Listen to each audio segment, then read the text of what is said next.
નમસ્કાર મિત્રો, જય શ્રી રામ, જય શ્રી કૃષ્ણ, જય માતાજી.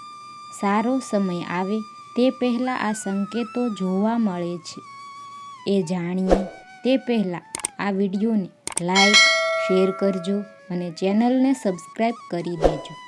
નંબર 1, ઘરમાં એક જગ્યાએ અચાનક 3 ગરોળી દેખાય તો તે ખૂબ જ શુભ માનવામાં આવે છે.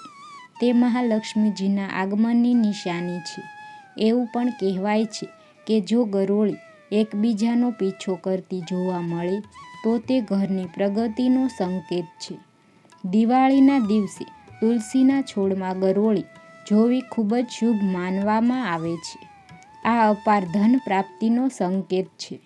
નંબર 2, જ્યારે પણ તમે તમારા ઘરની સામે આંકનો છોડ ઉગતો જુઓ તો સમજી લો કે સારો સમય આવવાનો છે.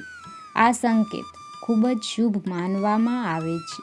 નંબર 3, જો તમે કોઈ મહત્વપૂર્ણ કામ માટે ઘરેથી નીકળી રહ્યા છો અને તમને કોઈના હાથમાં પાણી ભરેલું વાસણ દેખાય છે તો તે સમૃદ્ધિની નિશાની છે.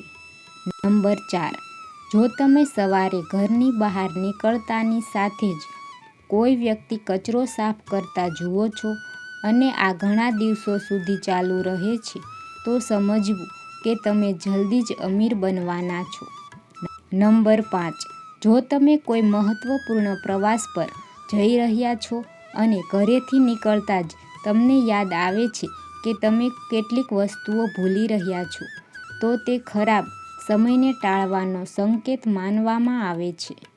નંબર 6, જો અચાનક તમારા ઘરમાં કાળા રંગની કીડીઓ આવી જાય અને વર્તુળમાં કંઈક ખાવા લાગે તો સમજી લેવું કે તમારા ઘરમાં મહાલક્ષ્મીજીનું આગમન થવાનું છે અને તમને અપાર ધન પ્રાપ્ત થવાનું છે.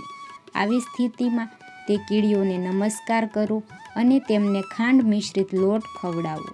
નંબર 7, જો પૂજા દરમિયાન ભગવાનની મૂર્તિ પર મૂકેલું ફૂલ કે પાન તમારી સામે પડી જાય તો તેનો અર્થ છે કે ભગવાન તમારાથી પ્રસન્ન છે અને તમારી મનોકામના જલ્દી પૂરી થશે. જો તમને આ માહિતી પસંદ આવી હોય તો વિડીયોને લાઈક, શેર કરજો અને ચેનલને સબસ્ક્રાઈબ કરી દેજો.